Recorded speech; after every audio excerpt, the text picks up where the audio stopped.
Hello, everyone, and welcome back to the Sinterview podcast. I'm your host, Sinex Realized. And today we actually have our very first repeat guest. He was on our very first episode.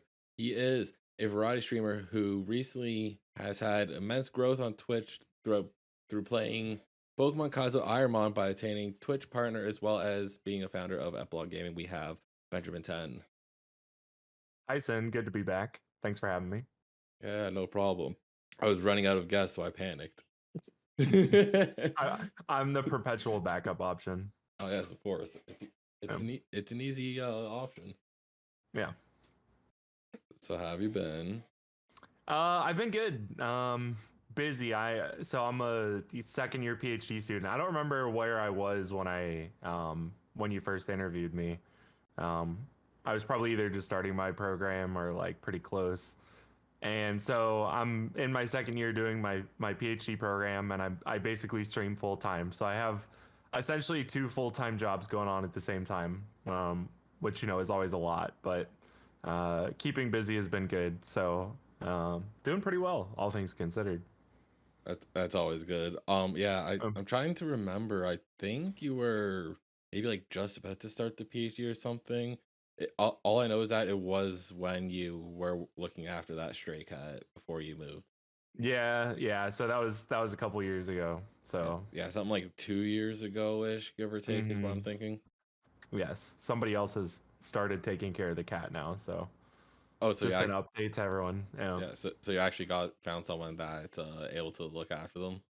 Yeah. Well, the funny thing was, I was feeding the cat for, I think it was over like a year and a half, Hmm. and then I started when I started feeding it, I'd occasionally see the cat eating food from someone else. So like when I'd walk up to come feed it, it was already eating food from someone else, and I was like, oh, okay. So like someone else is feeding you. So I kept going for a couple of weeks just to make sure it was there. And then I got a chance to talk to the person who was feeding the cat, and they're like, "Oh yeah, like I love this cat. I'm happy to take care of them. I'll be here for a couple of years." So it was I visited her a couple of times, but other than that, yeah, I haven't seen much of the stray cat. At least you know that it's being at least taken care of, and that's honestly the main thing that matters at that point. Yeah. The only thing that really matters at the end of the day. Exactly, because you gotta make sure the animals are fed, even when it's not necessarily yours. Yeah, yeah. I loved that cat. I love that cat. Yeah. Did you ever like give it like a name like in the back of your head? Yeah, Shadow. It Shadow. would follow me all over the place. Yeah, like no matter where I walked, I'd like get into my car. A couple of times, like I'd leave the door open. I was like, "Do you want to just come home with me?"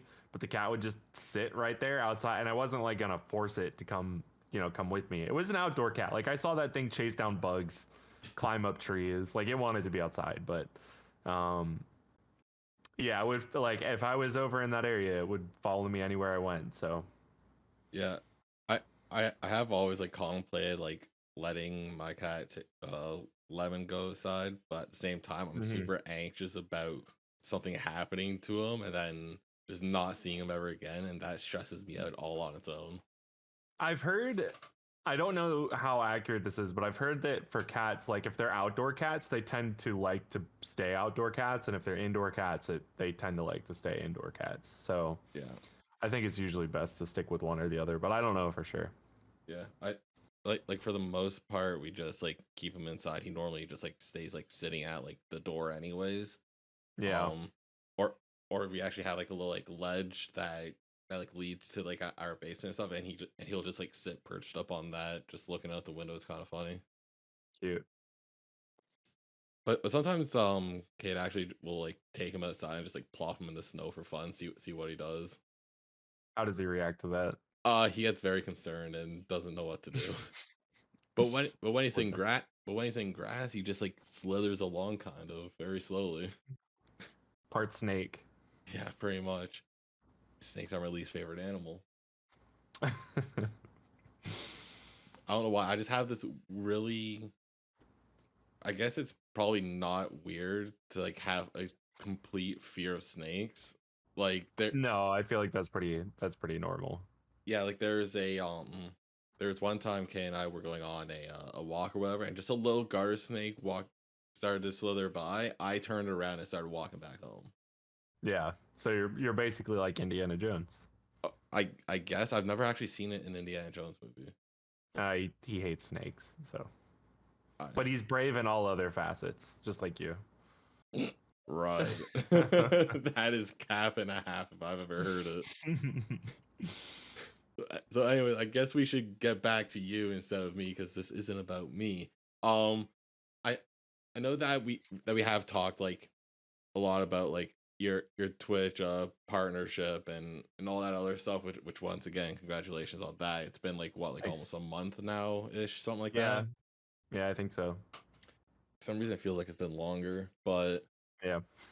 but the crazy part is that you're like the time that you were pending for the application was a lot shorter than the current time frame that you've been a partner, which most people it takes like this long to even get anything back. Yeah, yeah. So I guess my experience was pretty unusual, but I mean there was a variety of reasons for that. I imagine, like, you know, I've been streaming for such a long time. So for those who don't know, I think I've been doing some form of streaming now for about 7 years. Like you and I met 7 years ago, I think, Yeah, give or something like take. that. So now I hadn't been like streaming consistently over that whole period, but for the most part, like I've been on Twitch for a long time. My channel has like immense amount of data for them to say like, okay, we like this person or we don't like this person. I had reached numbers that were pretty close before. It was just something that I hadn't decided that I wanted until recently. So I think like, you know, for a lot of people, they've been streaming for like a year or 2 years. And so Twitch, I think, probably looks at that and says, all right, well, like now that we know you want to be a partner, let's give you a little time to make sure like we'll watch your channel, how is it going to grow, and we'll wait for a month or two. But for mine, like there was just already so much, like I've been doing this for so long. I'm sure they looked at it and they were like, okay, well, he's been doing this for such a long time. How could things go bad if we accepted him? So yeah, I think my process was just a lot faster. It was all in all about 24 business hours before I had heard back, which was very fast. So I feel fortunate. Yeah, that's something that like me and like a handful of people in the community has like talked about is like how stupidly fast it was. Just because everyone else we hear about like the fact that you also got it on like your first attempt as well, Yeah. al- along with it being such a short period. But like everyone that I talked to was like, "What happened? What did he do?" I paid him off. Must have. Yeah. Just send them. You signed a contract that lets them have 75% of your Twitch sub cut. Yeah, exactly. I decreased my cut. Yeah, there you go. Oh. That's one thing to help keep them afloat. But yeah, I think that I think just generally speaking, like it's kind of a bad example. I've talked about this before, but I think my path in general is not like the best one for most content creators to take in the first place. Yeah, I mean, you know this, but I've pretty much grown my entire platform on Twitch. Like I haven't utilized YouTube, I haven't utilized TikTok. I I would say that mostly the way to grow on Twitch is not the way that I did it, right? So like the present way to go about all of this was the not the way that I went about it. But I think that's part of what also made the application process so easy. Like my whole platform was on here. They didn't have to look anywhere else. Like um I imagine that's why it went quicker. And there are other things too. Like there's an essay portion of this. I don't know how much Twitch talks about it or how much they ask people to not talk about it. But when I was applying, there's an essay portion, and you know they're also privy to like how many followers you have, how many subscribers you have, like how much money are you bringing them in. So I think it's probably situated. It's like case by case, where they look at certain folks and they think, okay, like it'd be best for us to wait a month. I'm sure you know this, Sin, but like a lot of people do like partner pushes and stuff like that that sort of alleviates some of the pressure that these channels have in terms of like numbers for a month or two, and then they come back down after that month or two. So I think Twitch just wants to avoid stuff like that from happening with channels. They don't want to partner a channel and then it just like break down immediately after, which happens. So yeah, that's the only reason that I can think of. Either that or whoever reviewed my application was just like way on top of their job and I got lucky. That's very possible too. I'm not sure. Yeah, it honestly could just go either way. And it's funny that you mentioned like the TikTok and YouTube stuff because I'm pretty sure like I've been like editing your shorts for however many months at this point, at least 3 months, Yeah. and you pretty much decide to start uploading to TikTok, but only TikTok, not the YouTube side yet. That'll Yeah. be sometime, maybe we'll see. Mm-hmm. Um, but like I'm pretty sure you started that like pretty much when you got partnered, Yeah, which is pretty even much. funnier. Yeah, I think the same week. So I had a plan, like, you know, I had been waiting for a time where like pretty much ever since I started streaming, I guess, where if I was gonna do the partnership thing and I never wanted to like care too much about it, because honestly, at least at the time, like the differences between affiliate and partner, it just didn't make much of a difference. So I didn't care too much.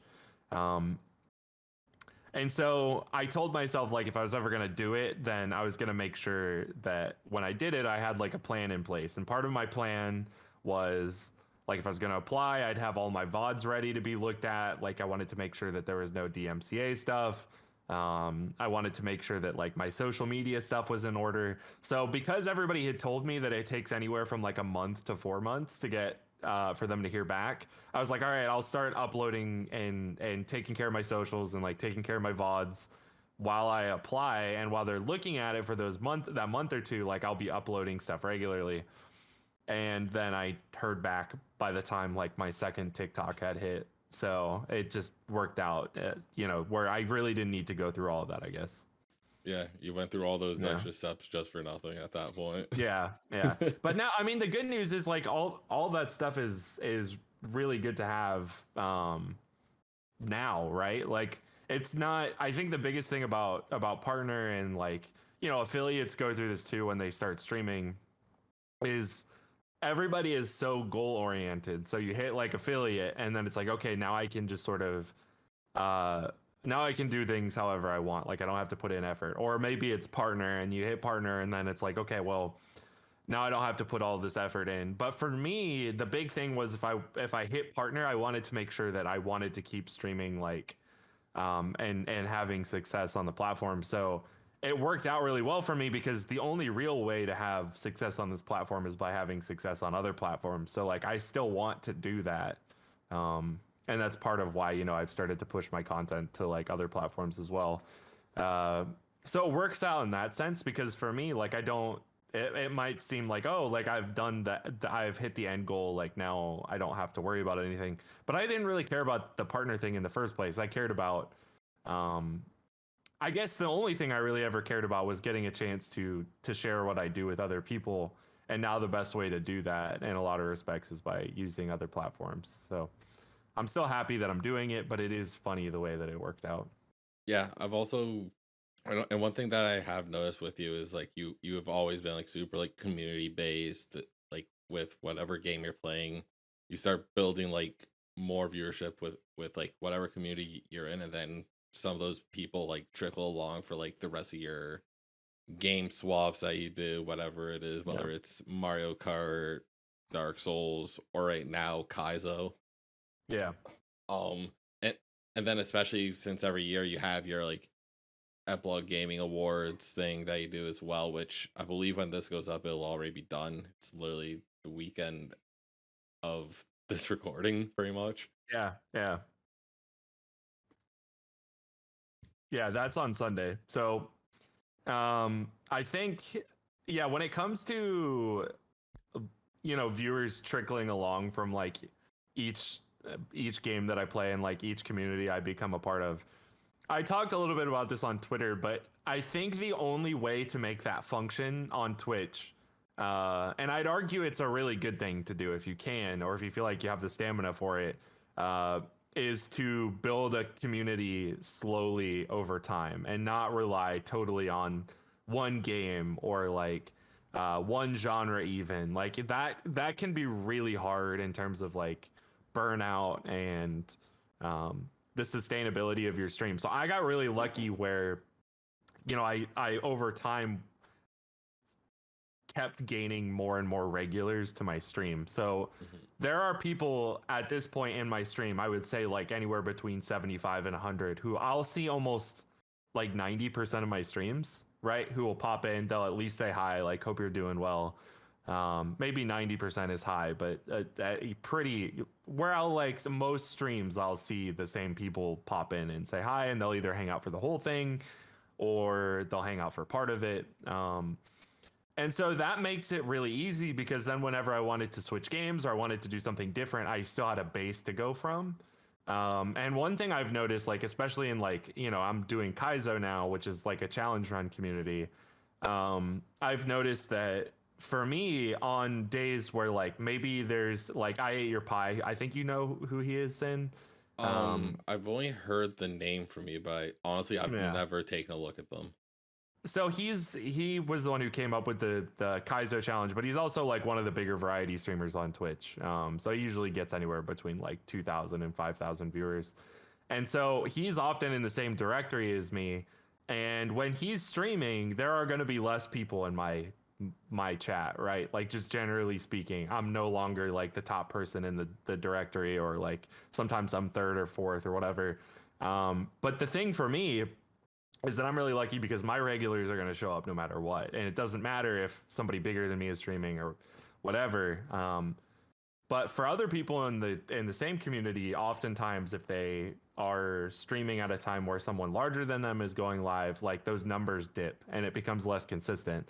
So that's again, I don't think that most people can do that on this platform. Like I don't think people have the time to switch between communities and like gather new regulars over the course of like 5 years like I did. Like nobody has time for that. But I did, and so it worked out pretty well for me, where everything kind of just was able to click because I had those sustainable numbers right over Mhm. time. So yeah, that I've found to be really helpful. Yeah, I also think that especially since you have like that like tight knit community, like you said, like 60 to 70 people like just consistently always showing up. It Yeah. doesn't matter like what game you play, it will put you like drastically higher up in like the Twitch directory as well, which Yeah. does end up helping in the long run as well. Yeah. Cause I think like especially when it came to like Kaza, you like started that at like what was it, like 30, 40 viewers, give or take? That honestly was about where I would start most whenever I'd switch games. That's about where I was, right? And then it would like grow, and then I'd switch, and then I'd grow, and I'd switch. And then this is the one that I just kind of stuck out for a little bit longer. So, um, yeah, I would say that that's pretty accurate, 30 or 40. Yeah. Yeah. Are you starting to feel any sort of like burnout from doing the Kaizo so much now? Because Mm. I know that you've been doing it for, I think you were saying like before, like 6 months. I know it's been at least three. Yeah, like yeah, probably anywhere between 4 and 6 at this point. I really like challenges. Like you've known me, like since every game that I've ever played is tends to have some sort of like challenge attached to it. So not really, but also, uh, at this point, like I feel comfortable that I can do pretty much whatever I want. I think the other day I swapped over to Mario Kart, and like this isn't always going to be the case, and I'm aware of this. Like and also I'm lucky because I have other like career options and stuff, and I do this still mostly as a hobby. Although it's obviously more than that at this point. It's in some weird gray area in between, but that's beside the point. Like I swapped over to I was playing Mario Kart the other day, and like of course the new courses and stuff had come out. I think you were over hanging out that day too. But almost everybody was still like I still had like 100 people there. It didn't matter. Like I got more followers playing Mario Kart than I did than I normally would playing Pokemon. It's not going to be like that with every game. Like that's okay, I'm aware of that. But also I think that like for me, I have the ability to do variety because of my personality and the kind of streams that I have. And so it's more that I'm not burnt out from Kaizo and like I do it because that's what I want to be doing. But I am also aware that whenever I stop doing it, there will be like a series of challenges that I have to go through if I want to keep growing my stream. So it is about balancing that, and I think that's the next big thing for me is people on Twitch have a really hard time figuring out how to make variety work for their streams and their communities, and like still being able to do it in a way that's manageable or sustainable in the long term. And I think that's what I want to do next is like really figure out how can I make variety work now that I have this platform, like now that I've gotten the Twitch partner and all of that. Like how can I become a variety streamer and make sure that I can do whatever I want without having to worry like, okay, am I still going to have a community to support me? Mm. I think like what I have heard anyways for like some strat is like a bunch of people who have been like just chatting streamers for the most part who end up go switching to like variety stuff. It makes it a bit more easier because they're still pretty much chatting with the chat for the most part. It's pretty much just Mm-hmm. having a game along with it at that point. Yeah. So I know that's definitely been a strat for being able to stay variety without being locked into a one like specific game or anything. Mm-hmm. Yeah. So I don't know. I think it's a really good question, and I don't think anybody really has the answer for like how can you if you grew your stream doing one thing or even multiple things like I did, then how do you transform to a place where you know, say like the new Zelda game comes out and you just want to play that and that's what you want to do. I think there needs to be like a couple of things that you do sort of unabashedly, and one of those is you have to be okay with losing some of your viewers. Like no matter what, I can be the most interactive streamer on the planet, but there are still going to be a contingent of people who are only watching me for the game that I'm playing, and that number is going to grow the longer I stay in that community. So like the more I stream Kaizo, the more people who are going to be there just to watch Kaizo. And if I know that and I still go stream whatever I'm doing, you know, like say I wanted to play Zelda or I want to play Resident Evil, and I know I'm going to lose viewers because of that, I can at least process that information in a way that's like reasonable, and I keep my expectations in a place where I can still find ways for my channel to grow despite maybe the numbers looking smaller or, you know, whatever.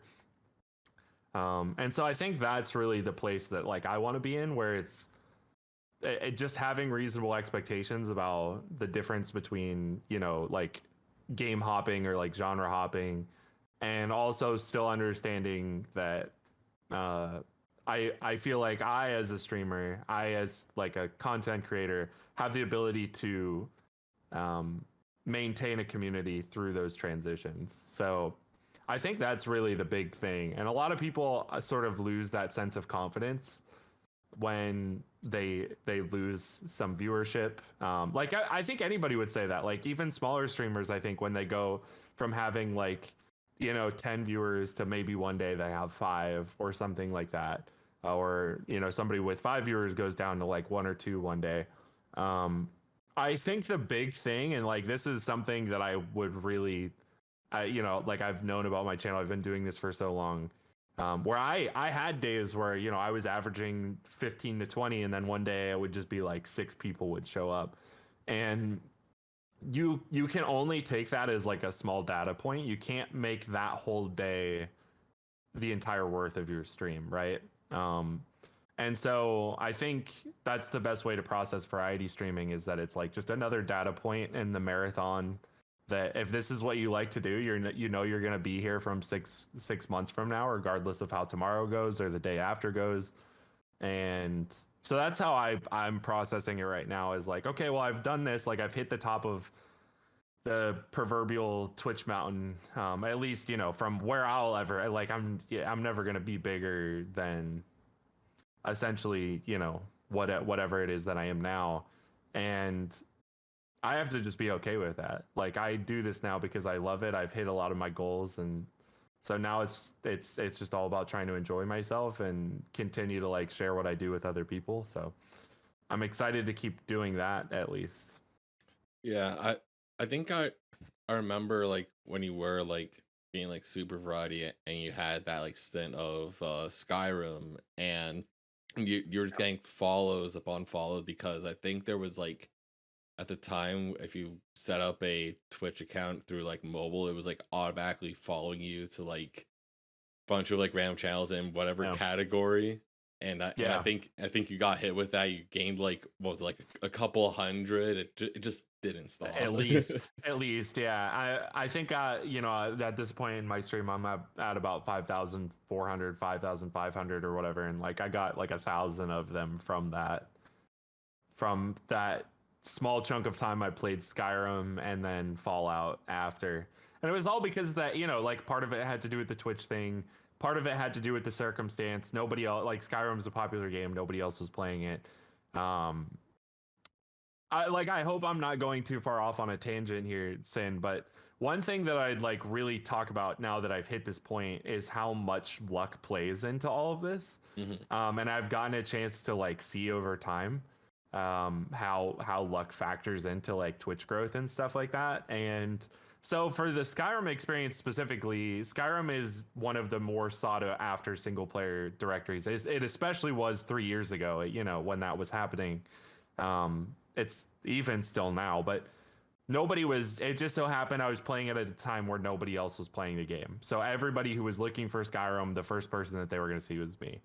Um, then with Kaizo, I happened to start Kaizo right when two of the biggest Kaizo streamers decided to take a break. So all these people looking for Kaizo content now found my channel. And I was streaming almost at the exact same time as they were. And that wasn't planned or anything. It was luck. Like I didn't scout that out. It just so happened that was the case. And so how you react to that luck is obviously a big part of like whether or not you're going to be able to grow. Finding those moments and saying like, oh wow, I have an opportunity here, and then pursuing that opportunity is the difference, I think, between, you know, folks who have success over a long period of time or not. Mhm. So but yeah, like luck plays such a big role in all of this, and that's exactly right. Like that's why I'll vouch for like doing variety until I, you know, stop doing this, because if I wasn't doing variety, I never would have popped into the Kaizo stuff. I would have still been playing Fortnite, or I would have still been playing Smash Bros or Mario Kart or whatever it is, like the many phases of my life that I, you know, streaming career that I've had. I wouldn't have found this. And this is what led to my next step up in success, right? So Mhm. that's why I vouch for it. I know a lot of people say like the best way to do it is to just settle into like a specific community, and maybe that's accurate, but for me this was the best way to go about it. So I'm glad it worked out this way. Yeah, I feel like if you're just wanting like large viewership, sticking with a genre or game probably is better. But if you're Mm-hmm. wanting like the community longevity part of it, like variety would work in that case. Yeah. It's just getting those like initial people to stick around is the hardest part when you're doing variety rather than Yeah. just doing one single game the whole time. Because like Yeah. because like you were like pretty much hard stuck at like 10 to 20 viewers like for the For longest years. time. Yeah. 2 years. Yeah. Yeah. Yeah, so I mean that happens, right? And I, of course, I exercised a great deal of patience, in which I would normally advise people just like, if your goal is to stream and to see if you have what it takes to like make it, I wouldn't advise waiting 5 years like I did. I did it because I had no, like, you. I think even the last time we talked about this, like, anybody who's ever watched me knows that this was not one of my primary goals until it was. Like, I didn't care a whole lot about it. Like, I was doing this because I really liked the sense of community I got from streaming. So, um, is it like the best way to is what I did the best way to grow your stream? There's zero chance.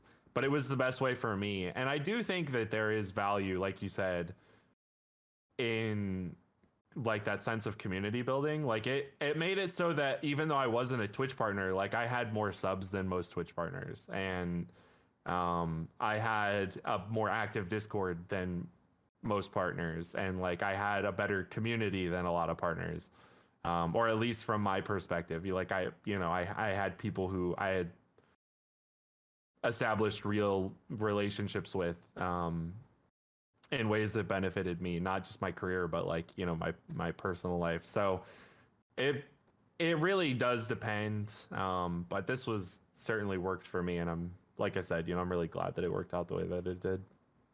Yeah, everything like after all this time did end up falling correctly for you, which of course is part of that luck factor that you mentioned.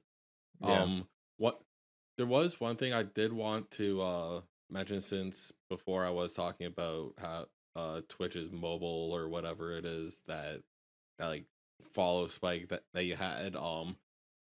It kind of leads me into the question of what do you hope to see, or what do you think the climate of live stream will be in like the next like year or two?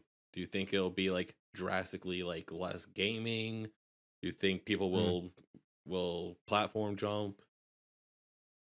Yeah, that's a really good question. So I think Twitch has leaned more into understanding that they can't crack the code, which makes sense. Like Discovery, we've talked about Discovery before personally. I don't know if I've talked about it on the podcast, but like Discovery is really difficult for social media platforms to establish and find success in. Like TikTok is the outlier. It's not, YouTube is the outlier.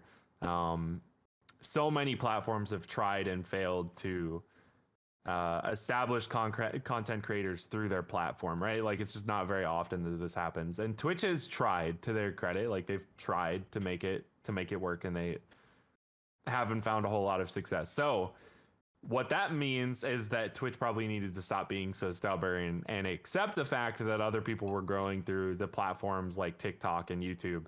And I think even recently they've started to make it easier, so that like when you're they've helped support programs where like in OBS you're able to cut footage a lot easier for TikToks and shorts and stuff like that.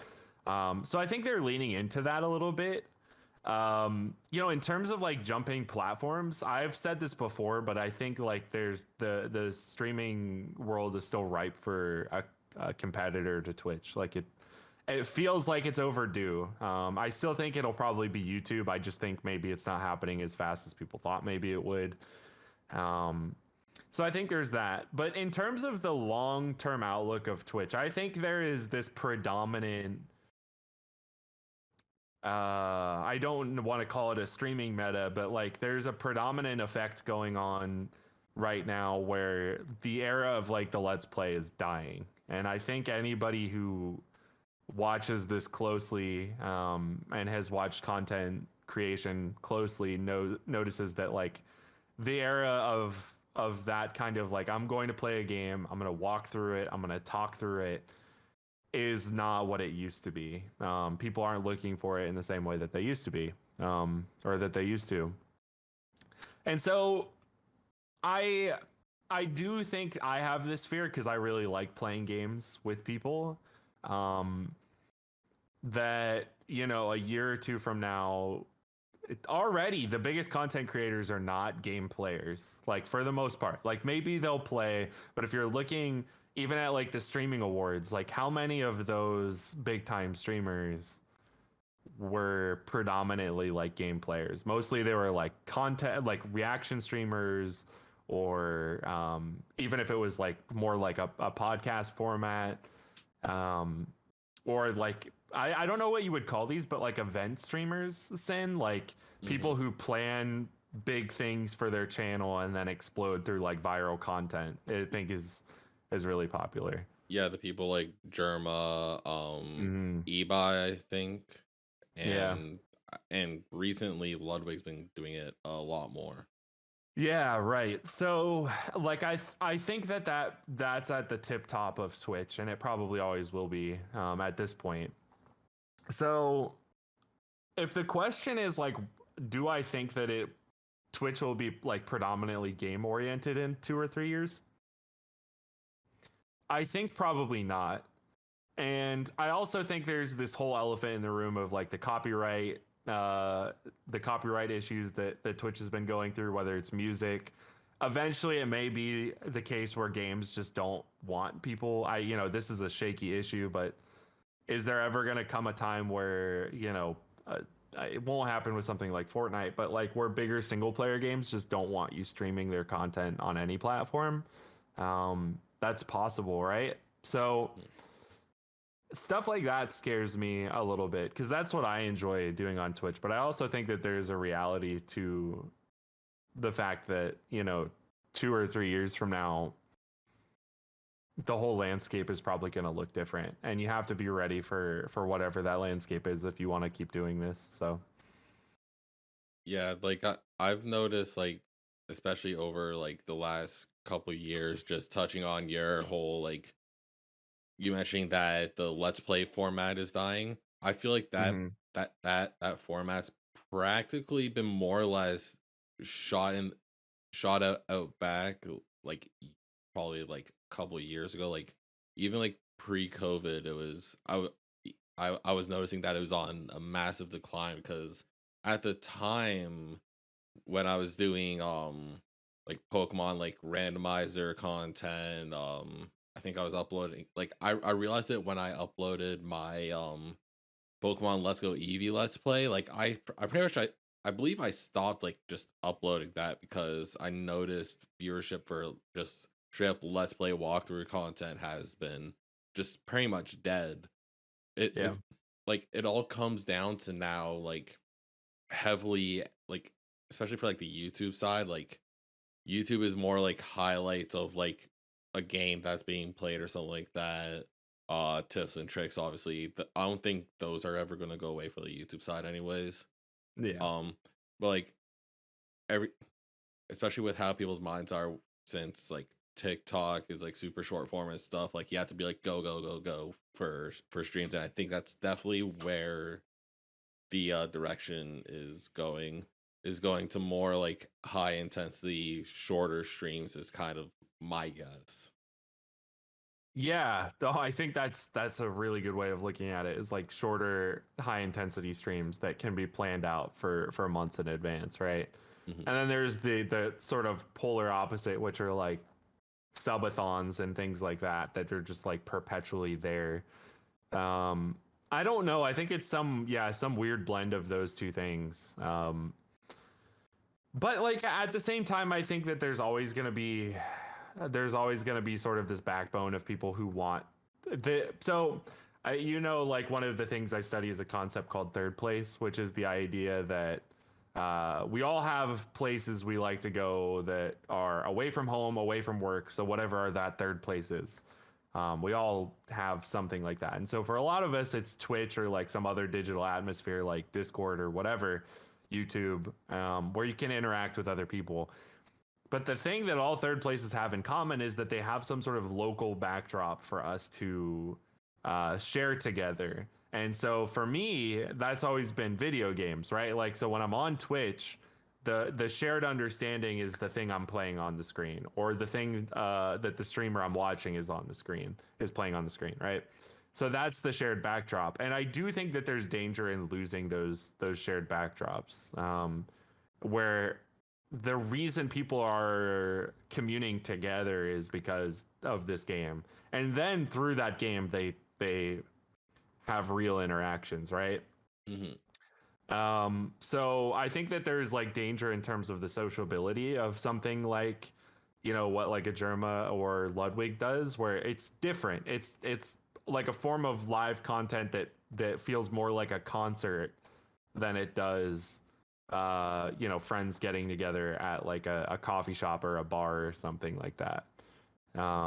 So when you're looking at that landscape of streaming, it's like, yeah, the best way to become popular might be in those like concert-esque atmospheres, but also there's this, like the things that I do and the things that a lot of the streamers that I like do, and those are important too. So it'll be really interesting to watch Twitch balance those two things, because I think that they still need the people who want to interact in those environments with like the shared backdrop. But there's also going to be the rising majority of people who are there for those bigger events, those concert-esque events, right?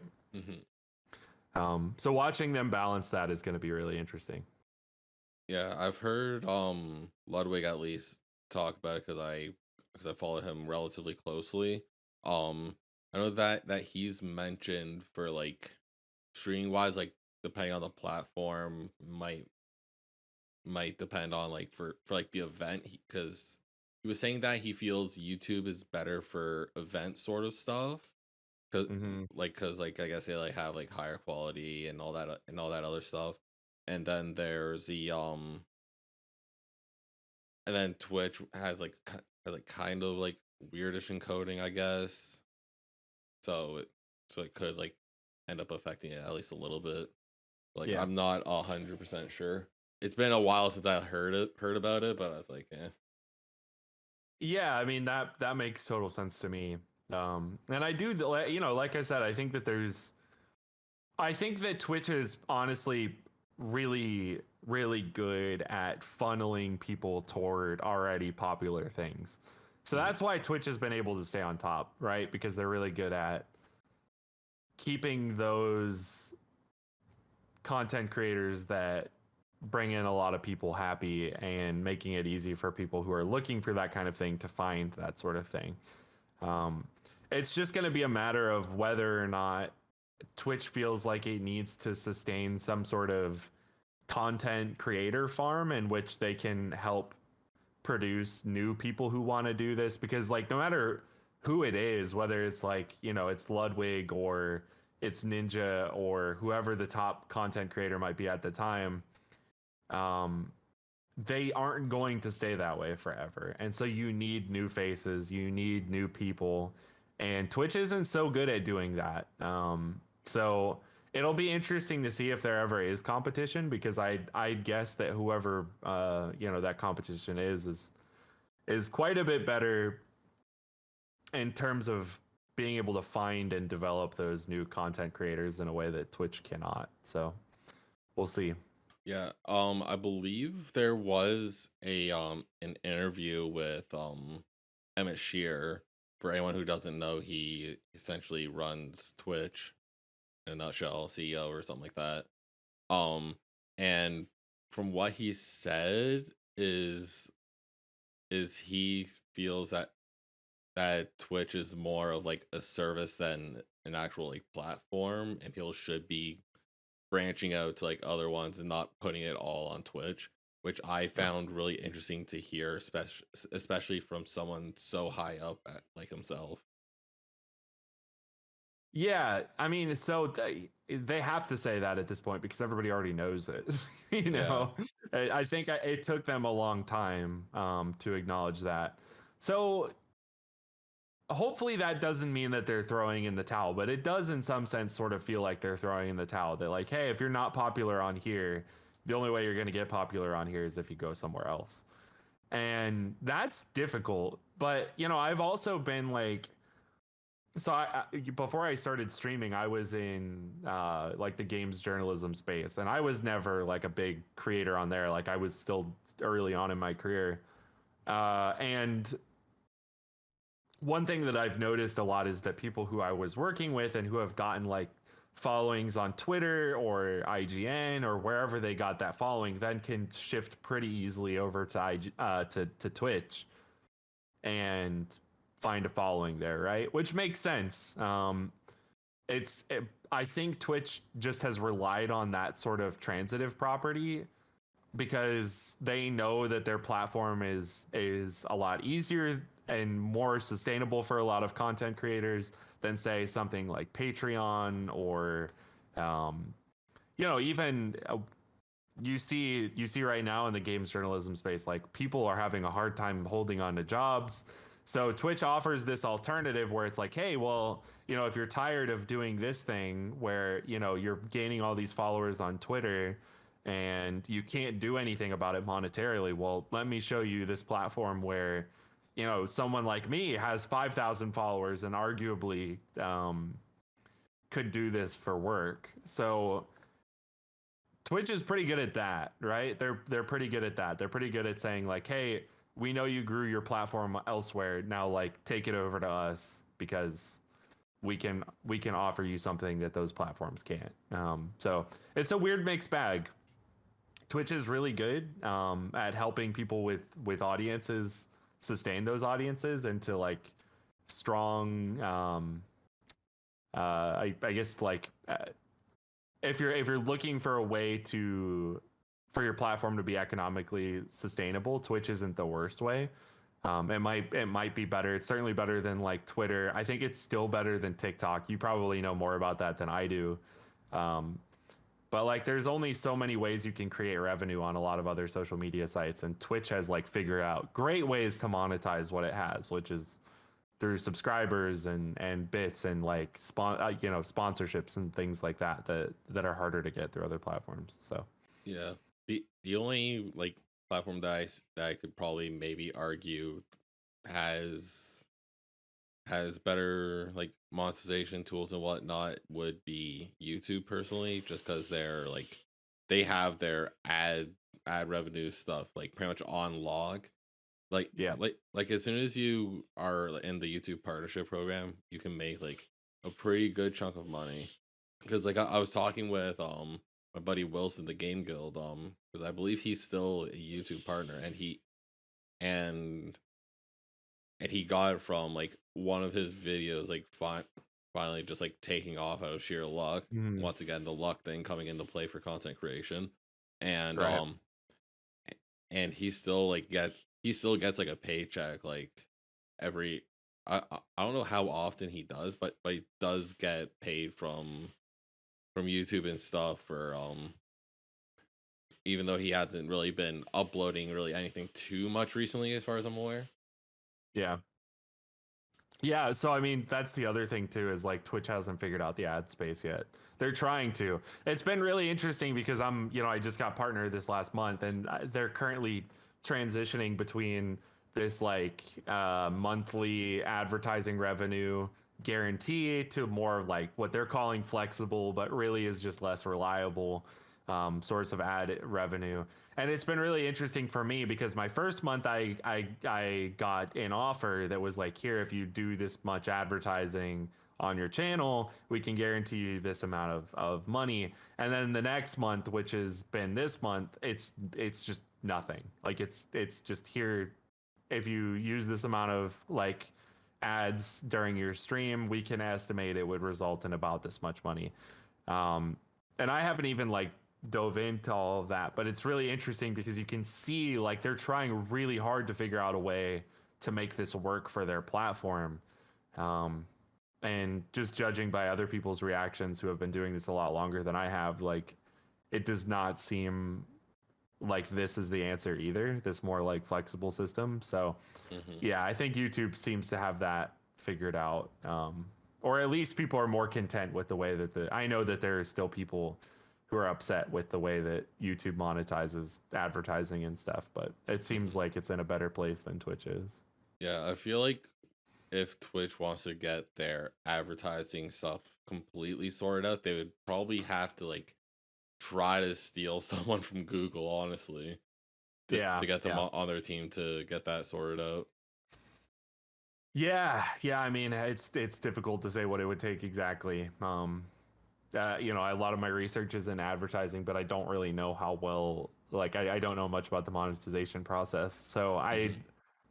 I guess at this point, I've seen some things that I really like. Sin like, I saw the other day that people were talking about the banners and stuff that Twitch has tried to use to replace advertising that interrupts the stream itself. So like they'll put small banners at the bottom of a Twitch stream. Oh yeah. Now there are problems with that. Like the people who have had it happen on their streams have complained about it, like shrinking the size of the stream and getting in the way of like important stuff. So there's all of that. But like imagine a world where if they're gonna do an advertising for the new Marvel movie on my stream, and they offer me instead to just create a small banner that goes right at the bottom of my stream. I can place it wherever I want on my screen.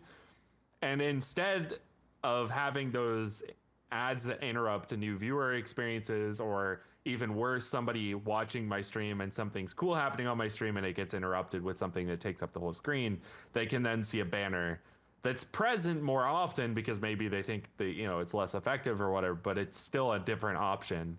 So like that, I really hope they continue to into stuff like that. Because that would be really beneficial as another option for us. So Yeah, because like a lot of the time, like the ads are like always like a big issue, especially when it comes to like the viewers as well. Because if they're wanting people to stay on their platform, the way that they currently have ads isn't necessarily the way to go. Is mm-hmm. because like even people are saying like even if they give us like an option to like skip the ad or whatever, something like that would be drastically better than how they currently have it, where pretty much I've had pre-rolls that were like two full 1 minute long ads, and I just wanted to throw my head through a wall. Yeah, and that's just, I mean, we were talking about discoverability. Like, can you imagine being, I mean, you can imagine, like, imagine being somebody on this platform who's trying to grow, and every new experience someone has with your channel, which they're taking a risk on because you don't have the same growth or trajectory as, like, say, a ninja does, Hmm. or something like that, where it's like, oh, wow, 10,000 people are already watching this stream. It must be pretty good. It's like if you were to have a McDonald's, let's say two fast food restaurants, right? Hmm. And you were guaranteed that you were going to get the food in the same amount of time. But one of them has 10,000 people in it and the other has 10. Which one are you going to make the judgment call would be a better way to spend your time waiting? The one with 10,000, right? Yeah. Because so many other people are there, it must be better than the one that has 10. And so that in a nutshell, I think is what Twitch is dealing with right now. They have to find a way for people to be able to latch on to smaller streamers faster and in a way that's not so intrusive. So I know that they've also experimented a little bit with like these timed previews, I guess, in the directory. So if you like hover over somebody's stream, you get like 60 seconds of a preview, which is really helpful and that's good. But you know, that's just the start. Yeah. I actually am kind of curious on your thoughts on the whole kick situation. Like, do you see that ever actually going anywhere, or do you think it's just going to be an absolute garbage platform? And especially with how it's currently being seen and ran as like pretty much people are watching like porn on there, and pretty much it's no holds barred, do whatever you want. Yeah, yeah. I mean, it's gonna be a garbage platform. I mean, that I think goes without saying. But that might be okay for them. A lot of platforms are garbage and make money still.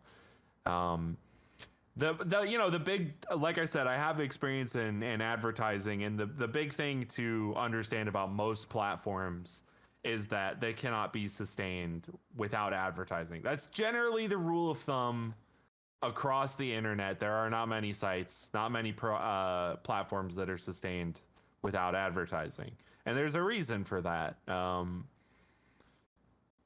So can this platform that has a user base, it has content creators, can it sustain itself through advertising? Without advertising, I think the answer long term is probably not. Um, do I think that there's a space for this sort of like Wild West content creation? Um, I do think that it's possible for some platform to have a no holds barred, like you can stream whatever you want here, and we're not going to regulate you. I imagine that there's a space for that. Do I think the people who are running that space, with when it comes to kick, are the ones who are going to crack that code? No, I don't think that. So we'll see. But when it comes to kick, if you asked me for my prediction, it would be that in a year or two we probably won't even be talking about it. Yeah, because there's like so many different like competing platforms as well. Like that doesn't necessarily help, but I feel like the main reason Kick has been getting a lot of like mention in like especially in the streamer space is well right now Aiden Ross is essentially just he's moved over there because I believe he got permanently banned on Twitch as far as I'm aware. I'm not 100% sure on that. I think it So was labeled as an indefinite ban, which is probably the same thing, right? yeah, I believe so. So he went over there, so that's like his like I don't know how many concurrent viewers he had. Um and then Trainwrecks was like the biggest pusher of it. And just like Mhm. people who want to do like stake gambling and whatnot as well. That I feel like that's been like Yeah. the main thing that's been giving it the most exposure is like people being over there, and then it somehow reaches everyone else. So Yeah. So, I mean, we've talked about this with YouTube, right? Like, you can only buy so many viewers essentially. Like that's what Kick did, that's what YouTube did. You're essentially buying viewers and then hoping most of them come over. Most of the time not all of them come over. So the thing with YouTube is that YouTube already has like a sustained reason for people to stay over there. Um Kick is there is always going to be a space like that, no matter where you are on the political spectrum, there's always going to be a space for people who feel like they don't want to be regulated. Like that's just gonna be that's a truism of like of United States culture, right? So, or rather, maybe even North American culture at this point. So, I guess what I'm building toward here is that yes, people are there because a couple of the creators that have moved over to Kick are going to have a loyalist fan base. Um, I just don't think that's ever sustainable. Like we saw that with Mixer too, even, and like Mixer was much more well organized. It had people who did this as a profession and as a career handling Mixer.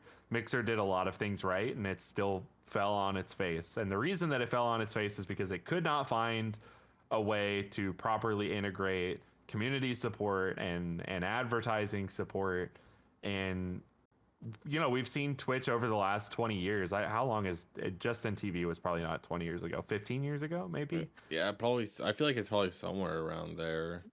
Yeah. So if they have not been able to figure out a way to properly, sustain themselves with advertising, I can't imagine that this new platform is going to be able to do so without it's giving less money to it's less money in terms of kickback, no pun intended, but like um there's less money, there's just less money, so you have to be able to answer that question. If I'm having a debate with you about like the sustainability of something like Kick, you have to tell me where's the money coming from.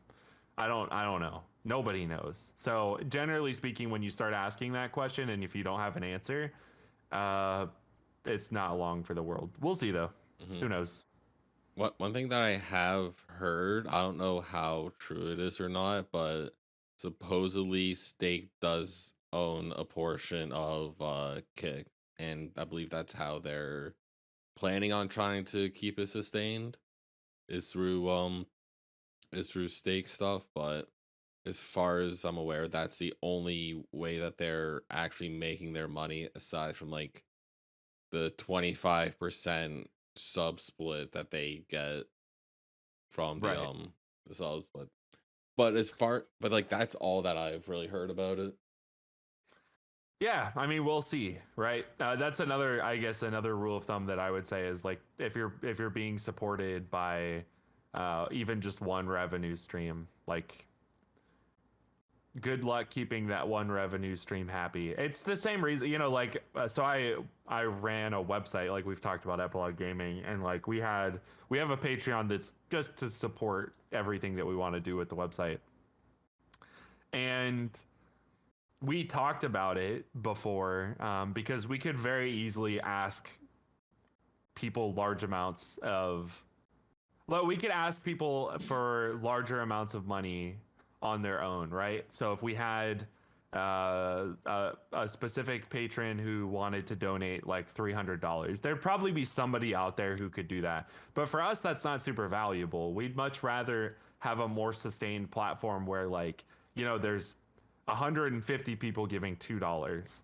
Um, or even 50 people giving $2, because that's more sustainable in the long run than one person giving 300.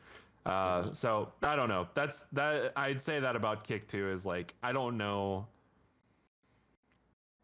I don't know the best way for them to manage through all of this with, one or two revenue streams. It just never ends up going very well. Yeah, I feel like it'd be like really dicey. Like a lot of people's predictions are that it will end up dying within like a year or two tops, Yeah. which honestly is just a completely fair statement. I could like most people can see why, and unless they do something different with it, then that's most likely what's going to happen. It's going to end up being a dead platform, or a stake will just pull it completely. Yeah. Yep.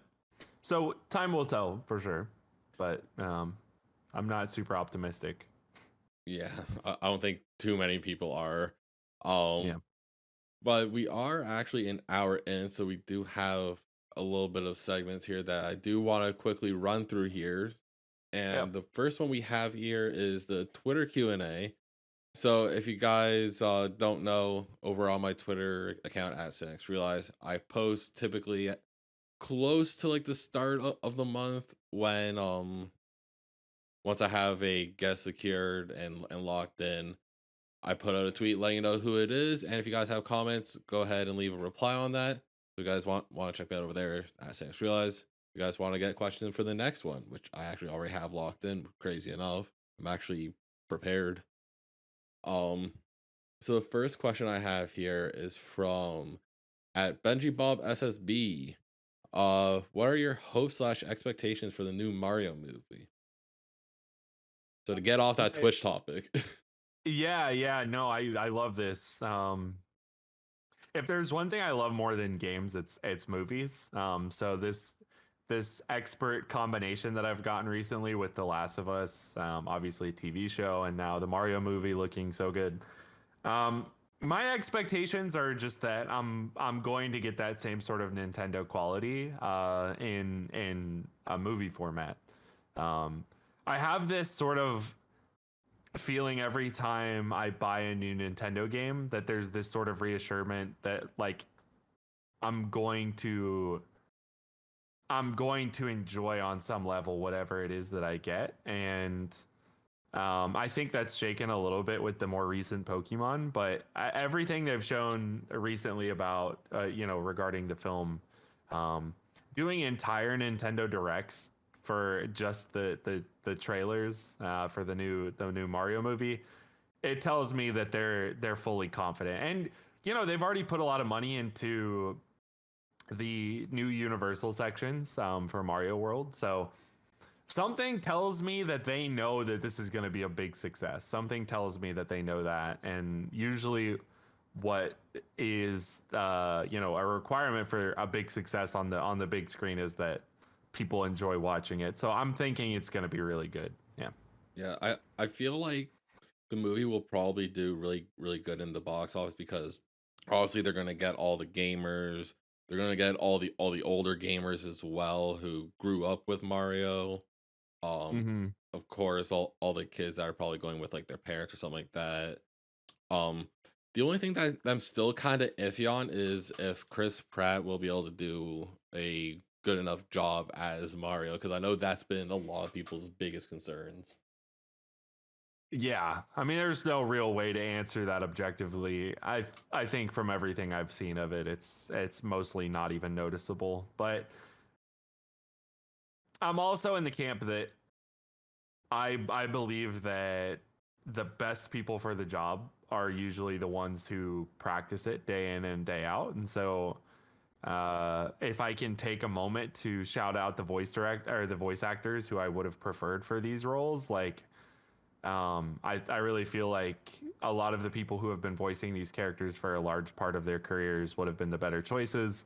But I also understand the Hollywoodness of having to choose bigger names and all that. So I get why it didn't happen. I wish that it had been voice actors who we've come to know and love. So sad that that didn't happen, but definitely not super upset with the choices that they made. And ultimately, I feel like it'll work out just fine. Yeah, like especially when it comes to like playing the role as Mario, they could also go like a safe route of just using the voice actor who's been doing Mario for many years at this point. But Hmm. because it's a main character, especially they would want to go more of like a larger name, so that way that's all over the poster and whatnot, like Chris Pratt and all that other stuff too. Yeah. Yeah, I feel like I'm gonna pronounce his name incorrectly, but Charles Martinet, I I think is less of a household name than Chris Pratt, unfortunately. So Hmm. it's just harder to sell. Like it's harder to sell anybody who's been a voice actor for a character. Like for the most part, even those of us who play a lot of games don't know a whole lot of voice actor names behind the scenes. So yeah, I'm understanding. This is not I feel badly because I'm not exactly giving the hottest take here, but I definitely feel like it'll work out just fine. I understand why people are upset about it, but I'm also I think understanding on some level of why they couldn't do it. So Hmm. I one thing I am actually like low-key excited for is the Jack Black is Bowser. That's one thing I'm excited for, as well as Seth Rogen as Donkey Kong. In the trailers, I don't think you really hear much of Donkey Kong saying anything. So that kind of has me a little bit nervous of how it's going to turn out. But then at the same time, like maybe it's so good they're just hiding it. yeah, they at this point I think they know they can hide whatever they want, which is to the benefit of us in the long term. Uh, Jack Black as Bowser seems perfectly fine to me too. I'm a huge Bowser guy. I don't. There's again with like Bowser, what were you ever gonna be able to realistically do for that character? So why not have fun with it, and why not pick someone who's goofy and over the top? And um, I think it'll end up playing pretty well with everyone. Yeah, I I believe Kay and I have like a coupon for like almost like a movie night kind of thing at the movie theater. So I think the plan is we're gonna use it to go see the Mario movie because that's something that she actually really wants to see too. So I'm like, I'm down. I don't mind. Good, yeah. Yeah, I have the weekly Regal passes where I pay like once a month and then I get to see all my movies for free. I guess, for free in quotes, but Yeah. no. So the next question we actually have here, is what thoughts help you sleep at night from at Smoking Wasabi? What thoughts help me sleep at night? Yeah. That's a tough one, huh? Yeah. So I have been notoriously like a bad sleeper for most of my life. A lot of people have asked like I over since I became an adult, I've essentially worked to relatively close to full-time jobs my whole adult life. And so one of the reasons that I get away with that in perhaps like a really negative and non-advisable way is that I don't sleep a whole lot. So I usually my brain seems to operate just fine on like 5 or 6 hours, and that's usually what I get.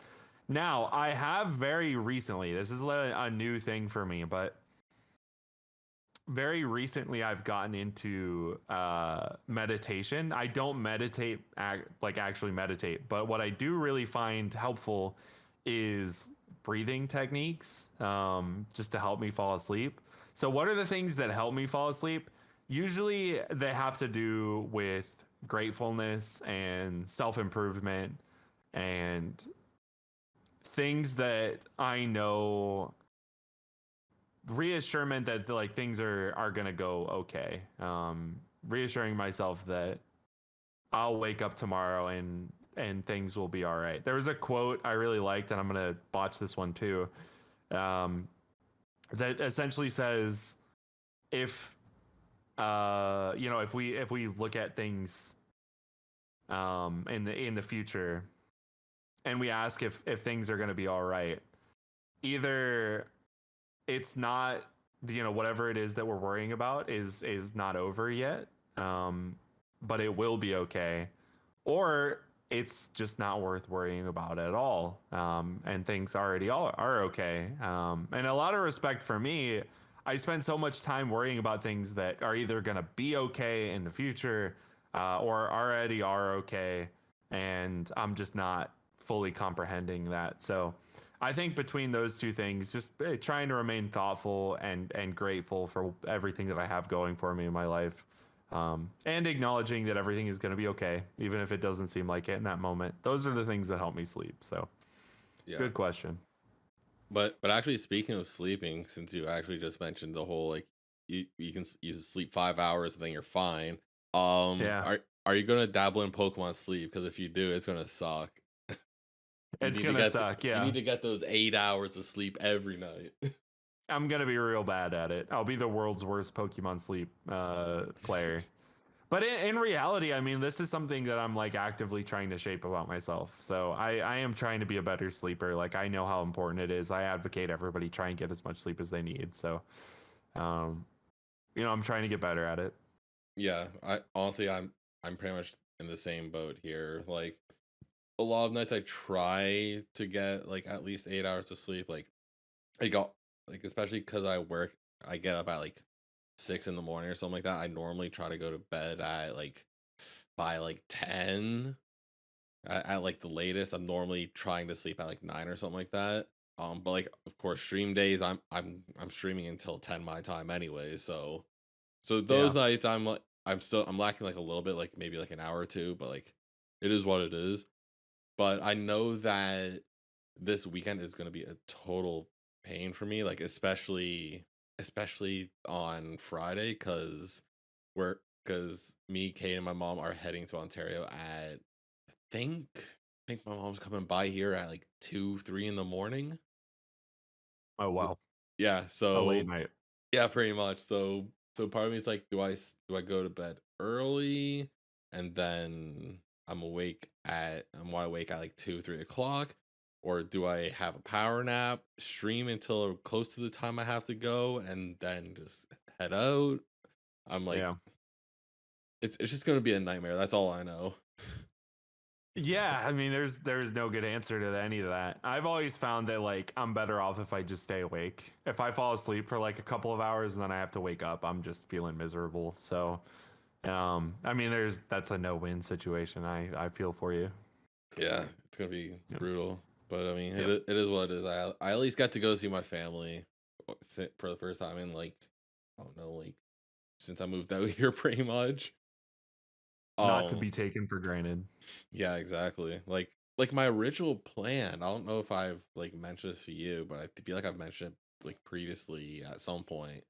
Um, but originally when I moved out here, my plan was to go to Ontario at least like once a year and do like my round of like visiting all the family and whatnot, visit my friends, so on and so forth. Yeah. And then literally COVID happened, and it's like, yeah, no, it's just being shot completely. Yeah, no, I mean that's a really difficult thing to do. So, I don't blame you. Yeah, I think like the last time like my family saw me was when I had like a buzz cut. So That's been a while. yeah, Yeah. so them seeing all this right here is gonna be real interesting. Yep. So we have a like a two-parter question here. Okay. From Rockhawk64. All right. First question is, what inspired you to make Epilogue Gaming? And the second one is it kind of just blends together almost. Did you ever expect it to ever reach the point it has today? Um, yeah, so that's a good question, or good two questions. I started Epilogue alongside Flora as well. Technically, it slightly predates when I got to know Flora. So the original intent was that I really liked the idea of communities that talk about games in a critical way. So I really liked. I knew I really liked talking about games with people. I knew I liked talking about them in a way that wasn't like a formulaic review format. Um, I knew that I liked talking about games in a way that a lot of other people didn't. So I wanted to have this platform where I felt like I could talk about games. Like at that point, I was writing for other big companies. I knew how to do like the formulaic review. I was doing editing for them. So I was just tired of that, I think, and I wanted a space for myself to be able to write. Now, granted, none of this really mattered until I met Flora, which is when we kind of went ahead and started producing content for the site. So a big reason for it was just I met her, and if anybody doesn't know Flora, then um, I've talked about my first instance with her, which was I met her and I knew I was surrounded, like literally it was difficult when you get to know Flora and you start spending a lot of time around her. You realize like how quickly she can make an impact on the way that you think about things. And and also just quickly, we also did have mm, Flora on the podcast. If you guys want to check that out as well, that's on the yeah, channel. yeah, good episode. Um, and so I think having this opportunity to work with her was something that it was like a gut instinct. It just felt like, okay, like I'm working right now. I'm getting ready to go out and do my masters. Like I'm streaming at that point. I have a lot going on, but I should find a good way to wiggle some space in for this person and working with this person. And I'm obviously glad that I did. So hopefully that answers that question. Um, and then the second part of it is, did I ever see it becoming as big as it has, or like getting to the point that it has? Um, and I think the answer to that is honestly, I did know. And I think that's why why I wanted to jump at that opportunity to work with Flora. I wanted to jump at the opportunity to work on my stream when I could, and like the community building aspects, because I knew that the pieces were in place to like do something real and impactful. And now we have 100,000 people visit our website every day. We have 500 or so Discord community members and an active space for people. We've raised money for charities. I've gotten to do the Twitch thing, and like I've gotten my Twitch partnership. And so in a lot of aspects, like if you asked me if I ever thought all of this was going to happen, the answer to that is I would have told you I knew it was going to happen. I just knew that working and surrounding myself with people who were talented and smart was gonna lead to some form of success. I didn't know exactly what that success would look like, um, but I would have told you that it would be successful, and that it would turn into something that I could be really proud of. And I think that's what's happened. Ooh, we actually got to see a little bit of cocky Ben. For some reason, I was expecting a no answer.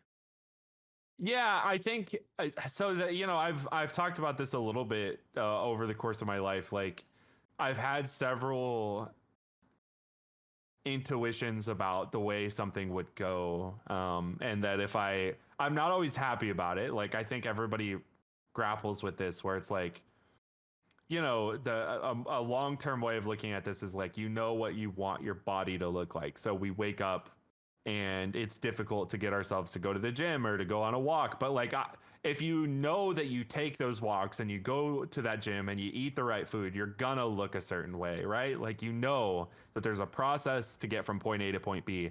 I knew that process was there. I just had to do it. Like, I had to do it.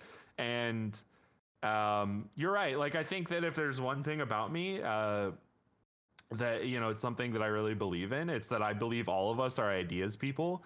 Not all of us are people who actually do things. And so if you are sitting to yourself and you're thinking like, I have these great ideas, um, I I know that you do. I know all of us have that. The big difference between people who are successful and people who are not is that when they have the opportunity, they take advantage of it. It's just a matter of at that point, do you have the opportunity? And of course, that is a whole different conversation. And I know not everybody does, which is why I also call myself lucky. I have opportunities that a lot of people haven't had, but I had this opportunity. I knew it was an opportunity. I knew that there was a process from point A to point B. I knew what point B looked like. And now we're at point B. So, yeah, I guess maybe it is a little cocky, but also I knew that possibility was there, so I just had to work for it. I had to put in effort to it, and not just me, a lot of people. Yeah. So, but I believed in them too. Yeah. One thing I am curious on now is you ended up mentioning that you got to point B. What's going on for point C? Yeah, I've been thinking about that a lot myself. I one of my closest friends I was talking to the other day, and I had this moment of realization where almost all of the goals I've had in my life I have now accomplished. I wanted to get into a PhD program. Obviously, I want to graduate from the PhD program. Um, I wanted to defend my thesis on Twitch and the topic of like digital third places. I wanted to become a Twitch partner. I wanted to hit a certain amount of followers. I wanted Epilogue Gaming to have success. Uh, I wanted to get accepted into a law program. Like, there's all of these things that I set out for myself, and I had this real moment of genuine sadness the other day that came with having felt like my journey was done. And that's not to say other goals and things won't develop, but I kept reminding myself that like while the Twitch partnership was going on, which honestly, I talk about this a lot, but like we've talked about it because I know a lot of your podcast is about streaming and what comes with alongside with streaming. But like a big part of it for me became in those last few weeks like anxiety. Like, was it going to work out? Was I doing the right thing? And I had to keep reminding myself, and I wish I had listened harder, that like to enjoy that experience, because that was the only time I was ever going to go through it. That's it. And I wish that I had listened. The journey, as cliche as it might sound, is really what everything is always about. So what does point C look like? I don't know, but I'm gonna have to find something, because I'm not someone who does well when it comes to just being content with my successes, as little or as small as they may seem to other people. For me, those were the goals, and I hit it. So now I don't know. I don't know. What I can tell you, Sen, I don't know if you had a question lined up for this, but I have been attending these Twitch orientation meetings. Have I told you at all about this? Yeah, you ended up mentioning those to me because they were the reason you couldn't do it like over like the past weekend or something like that. You were telling Yeah, me, yeah, but yeah. but So but I go wasn't. ahead. Yeah, sorry. I wasn't originally going to try to talk about that because I didn't know how much you were actually allowed to talk about or whatnot. But if you are able to Yeah. talk about it, then go for it. Well, I think I can talk about the existence of them. So every time that we have one of these meetings, they have a big thing explained on like their front page, like, hey, we don't want you to talk about any of the materials within. So, I'll avoid doing that. But what I can say is that I've met other people who are doing this streaming stuff. And there is really something that has inspired me about it, like how lucky I am to be in this space and like the opportunities that I have. And so those orientation meetings, as silly as it may sound, have sort of rejuvenated the interest I have in like being an ambassador for a platform that has served me well for like 5 years. So, at the end of the day, I guess the only thing I can say right now is that I know I want to keep doing it. I don't think plan C is like, get a certain amount of followers or viewer count or all of that stuff. I don't care about anymore. That part of it's done. But if I can create like another 5 years of history with my community and my platform and stuff like that, then I think I'll be happy. So we'll see. I have a lot of sorting out to do in terms of like the goals for what's next, because I honestly, I don't know. Time to start farming YouTube content. That's how I see Yeah. it. Yeah. Yeah. I'm a little worried about giving myself another carrot at the end of the stick, but we'll see. Yeah, we'll see how that goes. Yeah. So so we do have one more segment. Oh my god, we've been going for so long. This might be my longest podcast. Uh, we'll see. We'll see how it goes. Yeah. So the next segment we have, I don't know if this was one that I did the like when you were first. I don't think I actually had segments at all because you were the first podcast. Yeah. Um, so this one is Would You Rather. So for anyone who doesn't know, I grab the I go to r/ Would You Rather and grab a handful of Would You Rather's from there, and I get the guests to answer them. So the first one that we have here is: Would you rather have free coffee for life or free pizza for life?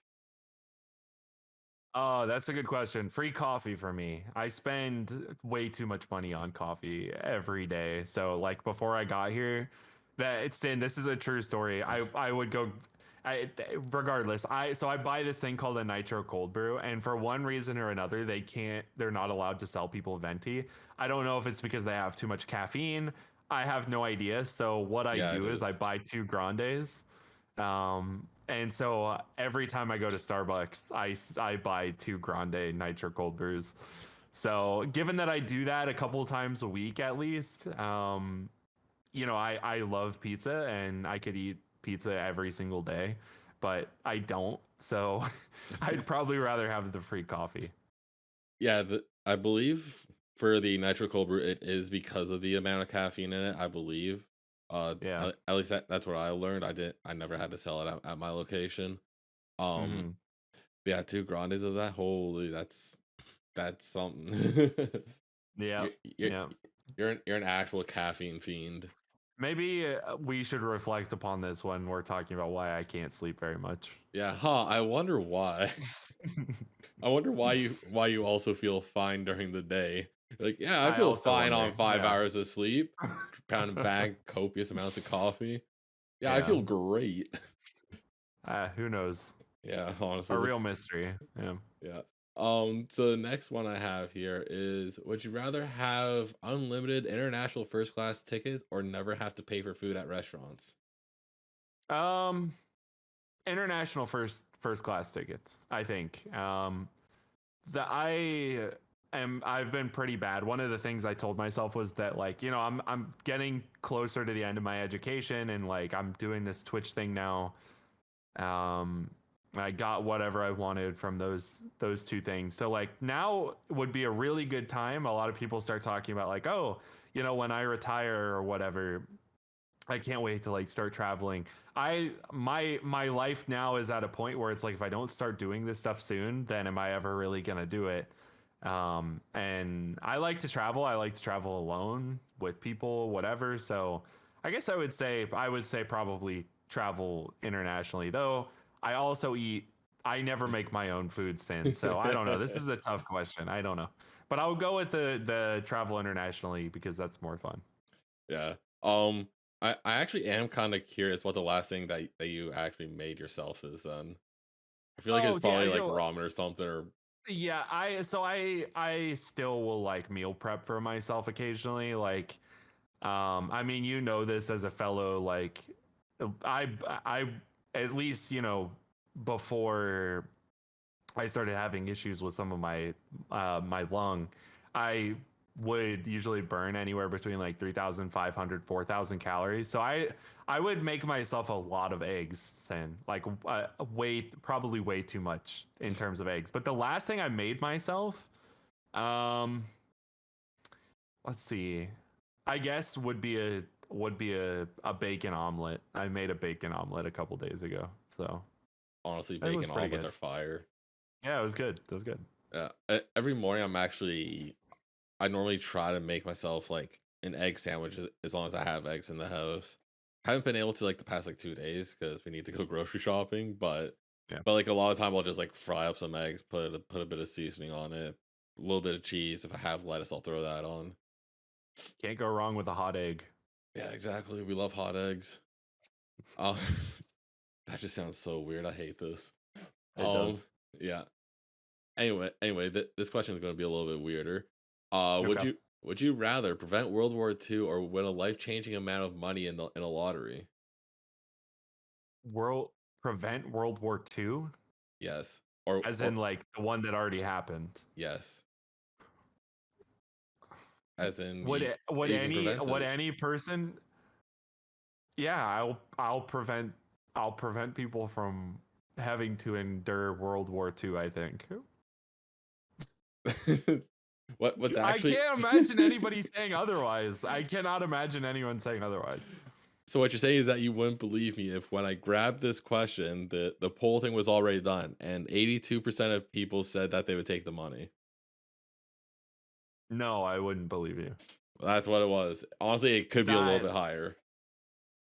preventing World War II. So the thing where hundreds do people know how many folks died during World War II in like the worst ways possible? Probably. And they'd still do that, huh? I All I right, mean, well, like, I guess they could possibly see it as like if they change World War II, it could very well change a lot of things about how the world is today. I guess could be how they're looking at it. You know, the whole 70 butterfly to effect. 80 to 85 million people died during World War II. I'm beefing with anybody who's choosing otherwise. I'm sorry. Yeah, I'm beefing. There's no way in a million years I'd choose anything else. And the thing is, so like I'm very lucky. I've always been like comfortable in terms of you know, my living situation. So like I don't think that there's a huge difference. There's a significant difference in terms of how happy I would be if I'm in my situation versus like poverty, right? Being Mhm. in poverty is a horrible thing, an atrocious thing that I wish people didn't have to go through. Um, and I could see how that would radically change the way that somebody lives in terms of like how happy they can be. But the difference between someone like me finding an amount of money that would change my life or whatever, and I'll tell you what, if you talked about somebody like a Florida man going on like a little bit of like a murderous rampage or something tomorrow, I'd still take, let's just not have that guy do that thing, and whoever's giving me all this money can save it. Oh my god, that's actually kind of funny though. I Cause can't believe 82% of people would say that. I yeah, can't do it. yeah, like literally when I went to search up the question, cause like literally I just go through like the top ones of like the month or whatever, and there was a different one that I had, but I was like, ooh, this one could be pretty good. And then I looked at and I saw the results. It was like 80 something percent went with the money. I was like, that's actually crazy. I hate to bring the podcast down, Sin, but millions of Jewish families will never have that history. They had it ripped from them and they died in horrific ways. How could anyone? Oh my god. Okay, Anyway. I I found Anyway. it. I found it on Yeah. here. There was there's 4,000 votes for winning the lottery and 578 for preventing World War II. So it's slightly closer than the Yeah, original number. yeah, And but still favored in the wrong direction. So okay. yeah, that's a tough one to hear. We'll move on to the next one. Give me something more palatable than that one. Oh, you're making me grab a different one. Okay. No, Uh, grab you can if you have whatever. I can't believe that people would vote that. That's absurd to me. um, Yeah, whatever you have for me, I'll take. Okay. Let's see here. You got me panicked now because you're like, Let's get another one." All right, let's go with Yeah, this. anything will do. Sure, I'll just grab this one. Uh, would you rather eternally be stuck in a body of a 10-year-old kid or the body of a 100-year-old elder? What? Okay, a 10-year-old kid or a 100-year elder. Yeah, And it's just the body that's I'm stuck with. yeah. I guess the 10-year-old. All right, Wow. there you go. You are in favor with the rest of the world. Congrats. Okay. Yeah. Finally, for once. That one, I would have been impressed if you went the other way because I that don't one, know why that's another one I need explanation the why somebody would take the 100-year-old body, but yeah, whatever. I don't know. Oh. I I was thinking about it too, and I'm like, I wouldn't want the 100-year-old one because I'd be like old and fragile. Like I mean, I already am, so it wouldn't change much. But Yeah. I feel like the body of a 10-year-old kid is also just really iffy because they're still like that's like right close to like the puberty time too, I'd believe. So it's Well, like, yeah, it'd be weird. yeah, it'd be like a weird spot to be stuck in, but Yeah. imagine just being called a little baby man the rest of your life. Yeah. What That else that is new? that's the big disadvantage. I earlier today I was in some stream. I can't even remember who it was, and I'm pretty sure you called me baby face, or maybe it was someone else. Someone else called me baby face. I don't even have that big of a baby face. you, So you also still got like a bit of a shadow there. yeah, I have to. I can't shave Yeah. lower than this, or else I am in danger. Yeah, I feel like Kate has maybe seen me without a beard once. If that. Yeah. Yeah. I know that it'd probably freak my dog and cat out if I shaved. Yeah. They'd be like, Yeah. "Who the hell is this? Get out of my house."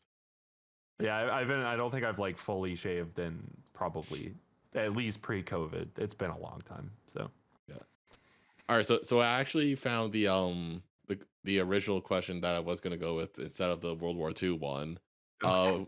Would you rather be naked exactly where you are right now or be $10,000 in debt?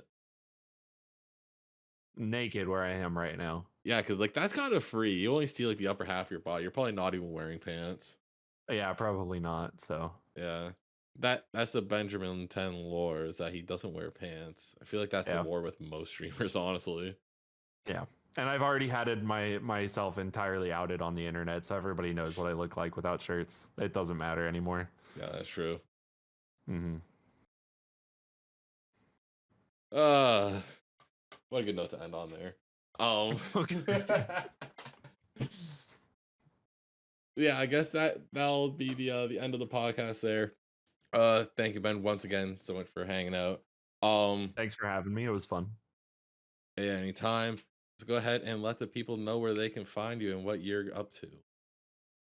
Sure. So I guess the first and foremost place that I would like people to find me is probably on Twitch. So twitch.tv/Bengerman10. I might eventually ditch the 10 now that that's a possibility. We'll see. It's been a big part of my stream for a while now. So, and then on Twitter you can find me at Benjamin Plays, or you can find me on Discord at discord.gg/epilogue gaming, or just epiloguegaming.com. One of those platforms sounds good. I also have a TikTok, which I believe Sin is it Benjamin Plays as well. I think that It one's may be actually Bengerman10. I believe that one's Bengerman10. So Bengerman10 there. So if you wanna find some new stuff from me, then you can go there. Yeah, and if anyone is enjoying the podcast, guys are watching on YouTube, hit the subscribe button, maybe hit the like button as well. You guys are listening on any of the streaming platforms like Spotify and whatnot, go ahead and rate it 5 stars. Put me in that algorithm, that'd be pretty cool, right? It Um, would be pretty cool. and if you guys want to find me, it's just Cinex Realized on all social media platforms. Like I'm the only one with that name. If anyone else got that name, I would be honestly shocked. If you guys want to talk about it more on Twitter, you guys can use the hashtag the Sinterview. I'm actually kind of wanting to try to get that running a little bit. That'd be cool. Yeah, that's it. Thank you guys so much for watching. If you guys enjoyed, I'm gonna get on up here. Catch you guys in the next one. Bye bye.